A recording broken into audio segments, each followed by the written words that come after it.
స్వప్నం కోసం వెనుదిరిగి చూడకంటూ,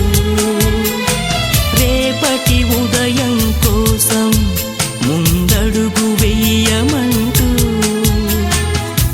తెలవారని రేయిని నడిపే వెలుగవగలనా, తడియారని చెంపలు తుడిచే చెలిమవగలనా, నిదురించని నిజమై నిలదీసే గతమే